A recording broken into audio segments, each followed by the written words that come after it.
ನಮಸ್ತೆ ವೀಕ್ಷಕರೇ, ಸುಮನ್ ಟಿವಿ ಕನ್ನಡಗೆ ಸ್ವಾಗತ. ಮಳೆಗಾಲ ಆರಂಭ ಆದಾಗಿಂದಲೂ ಕೂಡ ನಿಮ್ಮ ಮುಂದೆ ವೆದರ್ ರಿಪೋರ್ಟ್ ಅನ್ನ ಇಡುವಂತಹ ಕೆಲಸವನ್ನ ಸುಮನ್ ಟಿವಿ ಕನ್ನಡವನ್ನು ಮಾಡಿದೆ.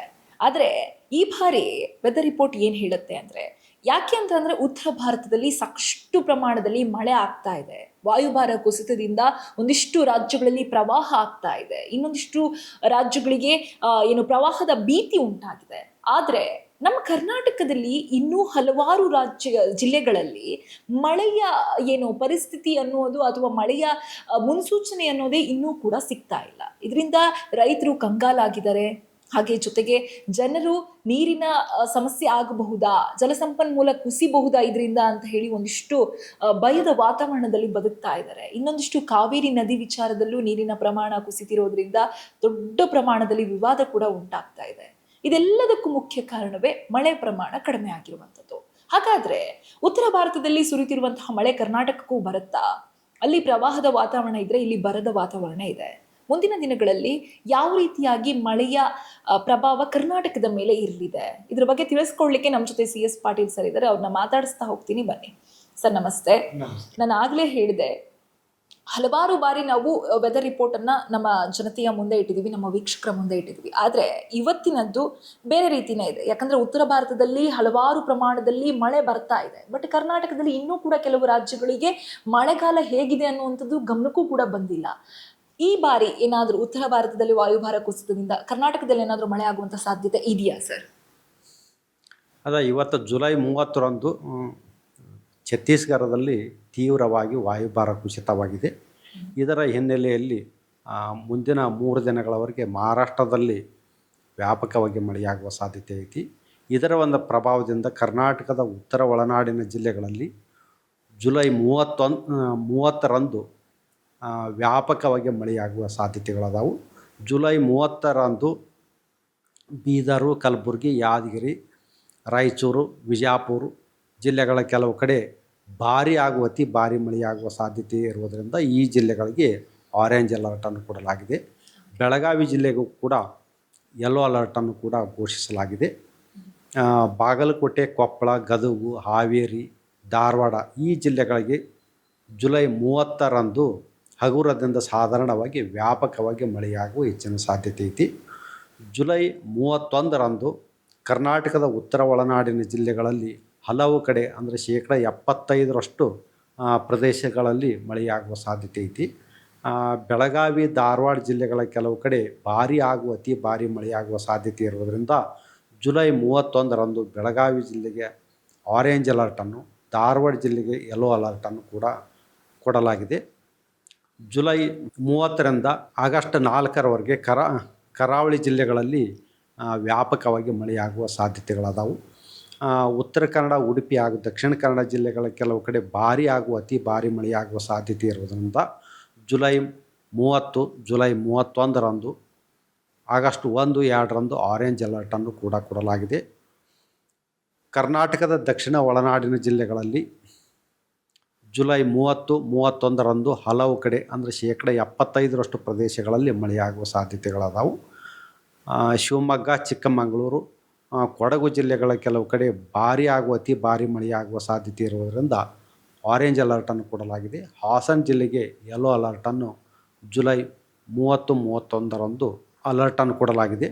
ಮುಂದಿನ ಒಂದು 2-3 ದಿನಗಳವರೆಗೆ ಕರ್ನಾಟಕ ರಾಜ್ಯಾದ್ಯಂತ ಉತ್ತಮವಾಗಿ ಮಳೆಯಾಗುವ ಸಾಧ್ಯತೆಗಳದಾವು. ತದನಂತರ ತಾತ್ಕಾಲಿಕವಾಗಿ ಕಡಿಮೆ ಆಗುವ ಸಾಧ್ಯತೆಗಳದಾವು. ಸರಿ, ಇನ್ನು ನಾವು ಗಮನಿಸಬೇಕಾಗಿರೋದು, ನಮ್ಮ ಮಹಾರಾಷ್ಟ್ರದಲ್ಲಿ ಸಾಕಷ್ಟು ಪ್ರಮಾಣದಲ್ಲಿ ಮಳೆ ಆಗ್ತಾ ಇದೆ, ಪ್ರವಾಹದ ವಾತಾವರಣ ಇದೆ. ಅದೇ ನಮ್ಮ ಕರ್ನಾಟಕದ ಮಹಾರಾಷ್ಟ್ರದ ಗಡಿಭಾಗದಲ್ಲಿರುವಂತಹ ನಮ್ಮ ಕರ್ನಾಟಕದ ಜಿಲ್ಲೆಗಳಲ್ಲೂ ಕೂಡ ಆ ಮಳೆಯ ಪರಿಣಾಮ ಏನಾದರೂ ಇರುತ್ತಾ? ಅಲ್ಲೂ ಕೂಡ ಭಾರಿ ಪ್ರಮಾಣದಲ್ಲಿ ಮಳೆಯಾಗಿ ಪ್ರವಾಹದ ವಾತಾವರಣ ಸೃಷ್ಟಿಯಾಗತ್ತಾ, ಹೇಗೆ ಸರ್? ಸೃಷ್ಟಿ ಆಗ್ಬೋದು. ಯಾಕಂದ್ರೆ ಛತ್ತೀಸ್ಗಢದಲ್ಲಿರುವ ಒಂದು ವೆದರ್ ಸಿಸ್ಟಮ್ಸು ಈಗ ಮಹಾರಾಷ್ಟ್ರದ ಕಡೆ ಚಲಿಸ್ತಾ ಇದೆ. ಮಹಾರಾಷ್ಟ್ರದ ಉತ್ತರ ಭಾಗದಲ್ಲಿ ಮತ್ತು ಮಹಾರಾಷ್ಟ್ರದ ಕರಾವಳಿ ಜಿಲ್ಲೆಗಳಲ್ಲಿ ಮುಂದಿನ 3-4 ದಿವಸಗಳವರೆಗೆ ಭಾರೀ ಹಾಗೂ ಅತಿ ಭಾರೀ ಮಳೆಯಾಗುವ ಸಾಧ್ಯತೆಗಳದಾವು. ಇದರಲ್ಲಿಂದ ಮಹಾರಾಷ್ಟ್ರದಲ್ಲಿ ಹುಟ್ಟುವ ನದಿಗಳು ಸಾಕಷ್ಟು ತುಂಬಿ ಹರಿಯುವ ಸಾಧ್ಯತೆಗಳದಾವು. ಉದಾಹರಣೆಗಾಗಿ ಕೃಷ್ಣಾ ನದಿ. ಮತ್ತು ಬೆಳಗಾವಿ ಜಿಲ್ಲೆ, ಬೀದರು, ಕಲಬುರಗಿ, ಯಾದಗಿರಿ, ರಾಯಚೂರು, ವಿಜಯಪುರ, ಈ ಜಿಲ್ಲೆಗಳಲ್ಲಿ ಕೂಡ ಮತ್ತು ಉತ್ತರ ಕನ್ನಡ ಜಿಲ್ಲೆ ಅಲ್ಲಿನೂ ಕೂಡ ಮುಂದಿನ ಒಂದು 3 ದಿನಗಳವರೆಗೆ ಉತ್ತಮವಾಗಿ ಮಳೆಯಾಗುವ ಸಾಧ್ಯತೆಗಳದಾವು. ಈ ಜಿಲ್ಲೆಗಳಿಗೆ ಕೂಡ ನಾವು ಅಲರ್ಟನ್ನು ಕೂಡ ಘೋಷಿಸಲಾಗಿದೆ. ಸರ್, ಇನ್ನು ಕರ್ನಾಟಕದಲ್ಲಿ ಸಾಕಷ್ಟು ಜನ ಉದ್ಯೋಗಕ್ಕಾಗಿ ಬೇರೆ ಬೇರೆ ರಾಜ್ಯಗಳಿಗೆ ಅಂದರೆ ನಮ್ಮ ಉತ್ತರ ಭಾರತದ ಕಡೆ ಹೋಗಿರ್ತಾರೆ. ಒಂದಿಷ್ಟು ಜನ ನಮ್ಮ ಕರ್ನಾಟಕದ ಜನತೆಗೆ ಭಯ ಸ್ಟಾರ್ಟ್ ಆಗಿದೆ. ಅಲ್ಲಿ ನಮ್ಮ ಅಸ್ಸಾಂ ಇರ್ಬೋದು, ಛತ್ತೀಸ್ಗಢ ಇರ್ಬೋದು, ಮಹಾರಾಷ್ಟ್ರ ಇರ್ಬೋದು, ಸಾಕಷ್ಟು ಪ್ರಮಾಣದಲ್ಲಿ ಮಳೆ ಆಗ್ತಾ ಇರೋದ್ರಿಂದ ಜೀವಕ್ಕೆ ಏನಾದರೂ ಅಪಾಯ ಆಗುತ್ತಾ? ಅಂದರೆ ಮುಂದಿನ ದಿನಗಳಲ್ಲೂ ಕೂಡ ಈ ಮಳೆ ಮತ್ತಷ್ಟು ಪ್ರಮಾಣ ಏರಿಕೆ ಆಗುತ್ತಾ? ಅಲ್ಲಿನವ್ರನ್ನ ಏನಾದರೂ ವಾಪಸ್ ನಮ್ಮ ರಾಜ್ಯಕ್ಕೆ ಕರೆಸ್ಕೋಬೇಕಾ ಅಂತ ಒಂದಿಷ್ಟು ಜನರಲ್ಲಿ ಈಗ ಪ್ರಶ್ನೆ ಇರುತ್ತೆ. ಹಾಗಾಗಿ ಕೇಳ್ತಾ ಇದ್ದೀನಿ, ಉತ್ತರ ಭಾರತದಲ್ಲಿ ಮಳೆಯ ಪ್ರಮಾಣ ಇನ್ನಷ್ಟು ಜಾಸ್ತಿ ಆಗಲಿದೆಯಾ ಸರ್, ಅಥವಾ ಇಲ್ಲಿಗೆ ಮುಗಿದು ಪ್ರವಾಹದ ಭೀತಿ ಏನಾದರೂ ಕಡಿಮೆ ಆಗುವಂಥ ಸಾಧ್ಯತೆ ಇದೆಯಾ? ಇವತ್ತು ಜುಲೈ 30 ಇರುವುದರಿಂದ ಇನ್ನೂ ಮಾನ್ಸೂನ್ ಇನ್ನೂ ಸೆಪ್ಟೆಂಬರ್ ತನಕ ಇರುವುದರಿಂದ ಇದು ಪ್ರವಾಹ ಇದ್ದೇ ಇರ್ತೈತಿ. ಬಿಹಾರು, ಆಸಾಮು, ಛತ್ತೀಸ್ಗಢ, ಮಹಾರಾಷ್ಟ್ರ, ಮಧ್ಯಪ್ರದೇಶ, ಗುಜರಾತು ಇಲ್ಲಿ ಸಾಕಷ್ಟು ಮಳೆ ಆಯಿತು ಕಳೆದ 1 ವಾರದಿಂದ.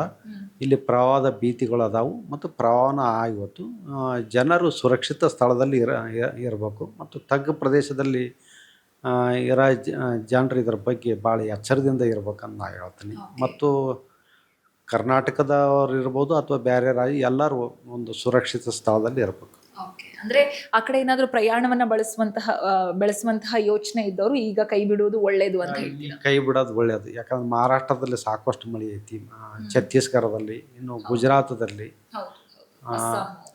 ಈ ಒಂದು ವಾಯುಭಾರ ಕುಸಿತವಾದ ಒಂದು ಸಿಸ್ಟಮ್ ಪಶ್ಚಿಮ ಕಡೆ ಚಲಿಸ್ತಾ ಇದೆ. ಇದು ಮಹಾರಾಷ್ಟ್ರ ಮುಂದೆ ಗುಜರಾತ್ ಕಡೆನೂ ಹೋಗ್ಬಹುದು. ಸರ್, ನಿನ್ನೆವರೆಗೂ ಬೆಂಗಳೂರಲ್ಲಿ ಬಿಸಿಲು ಮತ್ತು ಮೋಡದ ವಾತಾವರಣ ಇತ್ತು. ಆದರೆ ಇವತ್ತು ಬೆಳ್ಳಂಬೆಳಗ್ಗೆನೆ ಒಂದು ರೀತಿಯಲ್ಲಿ ಸೋನೆ ಮಳೆ ಪ್ರಾರಂಭವಾಗಿದೆ. ಇದೇನಾದರೂ ಬೆಂಗಳೂರಿಗೆ ಒಂದು ರೀತಿಯಲ್ಲಿ ಶುಭ ಸುದ್ದಿ ಆಗುತ್ತಾ? ಬಿಕಾಸ್ ಮಳೆಯ ಪ್ರಮಾಣ ಕಂಪ್ಲೀಟ್ ಆಗಿ ಕಡಿಮೆ ಇತ್ತು ಬೆಂಗಳೂರಿನಲ್ಲಿ. ಬೇರೆ ಬೇರೆ ಜಿಲ್ಲೆಗಳಲ್ಲಿ ಸ್ವಲ್ಪ ಆದರೂ ಪ್ರಮಾಣದಲ್ಲಿ ಮಳೆ ಆಗ್ತಾ ಇದ್ರೆ, ಬಟ್ ಬೆಂಗಳೂರಿನಲ್ಲಿ ಮಳೆಯ ಮುನ್ಸೂಚನೆ ಅನ್ನೋದೇ ಇರ್ತಾ ಇರಲಿಲ್ಲ. ಈ ಬಾರಿ ಅಂದರೆ ಇವತ್ತಿನ ದಿನ ಸೋನೆ ಸ್ಟಾರ್ಟ್ ಆಗಿದೆ. ಇನ್ನು ಮುಂದೆ ಏನಾದರೂ ಬೆಂಗಳೂರಲ್ಲಿ ಮಳೆ ಆಗಿ ಬೆಂಗಳೂರಿನ ಜನತೆಗೆ ಇದು ಖುಷಿ ಕೊಡುತ್ತಾ? ಬೆಂಗಳೂರಿನಲ್ಲಿ ಮುಂದಿನ 1 ವಾರದವರೆಗೆ ಹಗುರದಿಂದ ಸಾಧಾರಣವಾಗಿ ಕೆಲವು ಕಡೆ ಮಾತ್ರ ಮಳೆ ಆಗುತ್ತಾ. ಅಷ್ಟೊಂದು ಏನು ಭಾರಿ ಮಳೆ ಆಗುವ ಸಾಧ್ಯತೆಗಳು ಇಲ್ಲ. ಸ್ವಲ್ಪ ಮಳೆ ತಂದುಗಳನ್ನು ಇವತ್ತ ಮಳೆ ಸ್ಟಾರ್ಟ್ ಆಗುತ್ತಂದು ನಾವು ಹೇಳೋಕ್ಕಾಗಲ್ಲ.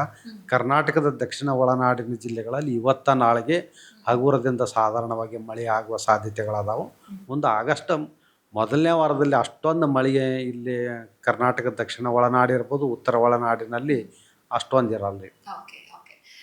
ಈ ಒಂದು ಆಗಸ್ಟ್ ಮೊದಲನೇ ವಾರ ಇರ್ಬೋದು ಅಥವಾ ಈಗ 30-31ನೇ ತಾರೀಕು ಇರ್ಬೋದು ಜುಲೈಯಲ್ಲಿ ಮಳೆಯ ಪ್ರಮಾಣ ಜಾಸ್ತಿ ಇರುತ್ತೆ ಬೇರೆ ಬೇರೆ ಜಿಲ್ಲೆಗಳಲ್ಲಿ ಅಂತ ಹೇಳಿದ್ರೆ. ಹಾಗಾಗಿ ಅಲ್ಲಿನ ರೈತರಿಗೆ ಏನಾದರೂ ಒಂದು ನೀವು ಕಿವಿ ಮಾತು ಕೊಡೋದಾದ್ರೆ, ಅಂದ್ರೆ ಏನಾದರೂ ಬೆಳೆ ಬಿತ್ತಬೇಕು ಅಂತ ಮಳೆಗಾಗಿ ಕಾಯ್ತಾ ಇರೋರಾದ್ರೆ ಈ ಒಂದು ಮಳೆಯನ್ನ ನಂಬಿ ಬೆಳೆ ಬಿತ್ತಬಹುದಾ, ಅಥವಾ ಈ ಮಳೆ ಕೇವಲ ಕ್ಷಣಿಕವಾಗಿರತ್ತಾ ಅಥವಾ ಇದು ಕಂಟಿನ್ಯೂ ಆಗಿರತ್ತಾ, ಹೇಗೆ ಸರ್?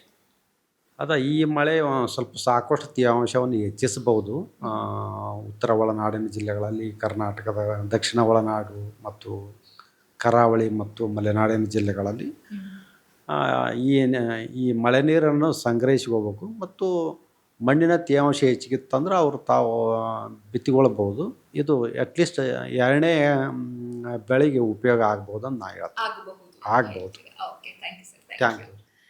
ಎಸ್, ಒಂದು ರೀತಿಯಲ್ಲಿ ಇದು ಕರ್ನಾಟಕ ಜನತೆಗೆ ಗುಡ್ ನ್ಯೂಸ್ ಅಂತಲೇ ಹೇಳ್ಬೋದು. ಸಾಕಷ್ಟು ಜನ ರೈತರು ಮಳೆಗಾಗಿ ಕಾಯ್ತಾ ಇದ್ರು. ಮಳೆಯ ಪ್ರಮಾಣ ಸಾಕಷ್ಟು ಕುಂಠಿತವಾಗಿತ್ತು, ಕುಸಿದಿತ್ತು. ಆ ಕಾರಣದಿಂದ ರೈತರು ಬೆಳೆಯನ್ನ ಬಿತ್ತದೆ ಬಿತ್ತೋದಕ್ಕಾಗಿಯೇ ಮಳೆಗೋಸ್ಕರ ಕಾಯ್ಕೊಂಡಿರುವವರಿಗೆ ಇದು ಒಂದು ರೀತಿಯಲ್ಲಿ ಗುಡ್ ನ್ಯೂಸ್.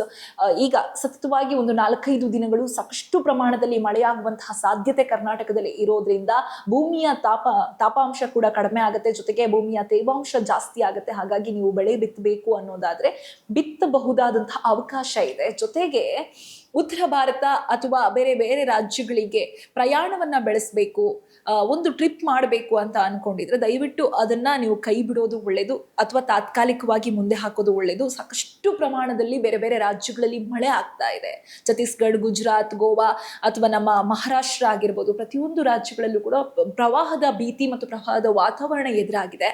ಹಾಗಾಗಿ ನಮ್ಮ ಸುರಕ್ಷತೆಗೆ ಕಡೆ ಹೆಚ್ಚು ಗಮನ ಕೊಟ್ಟು ಒಂದಿಷ್ಟು ದಿನಗಳಿಗೆ ಮಟ್ಟಿಗೆ ಮಳೆ ನಿಮ್ಮ ಟೂರ್ ಟೂರನ್ನು ಅಥವಾ ನೀವು ಹೋಗ್ಬೇಕನ್ನುಕೊಂಡಿರುವಂತಹ ಪ್ರಯಾಣವನ್ನು ಮುಂದೆ ಹಾಕುವಂಥದ್ದು ಒಳ್ಳೆಯದು. ಹಾಗೆಯೇ ನಮ್ಮ ಬೆಂಗಳೂರಲ್ಲೂ ಕೂಡ ಈ ಒಂದು 4-5 ದಿನಗಳಲ್ಲಿ ಸಾಧಾರಣವಾದಂತಹ ಮಳೆ ಆಗುವಂತಹ ಸಾಧ್ಯತೆ ಇರೋದ್ರಿಂದ ಎಲ್ರಿಗೂ ಒಂದು ರೀತಿಯಲ್ಲಿ ಇದು ಗುಡ್ ನ್ಯೂಸ್ ಆಗಲಿದೆ. ಇದಿಷ್ಟು ಈ ಹೊತ್ತಿನ ವೆದರ್ ರಿಪೋರ್ಟ್. ಇನ್ನಷ್ಟು ಇಂತಹ ವೆದರ್ ರಿಪೋರ್ಟ್ಗಾಗಿರ್ಬೋದು ಅಥವಾ ವಿಶೇಷ ಕಾರ್ಯಕ್ರಮಗಳಿಗಾಗಿ ನೋಡ್ತಾ ಇರಿ Suman TV Kannada. Camera person Dhanush ಜೊತೆ ಶಮಿ ಶೆಟ್ಟಿ, ಸುಮನ್ ಟಿವಿ.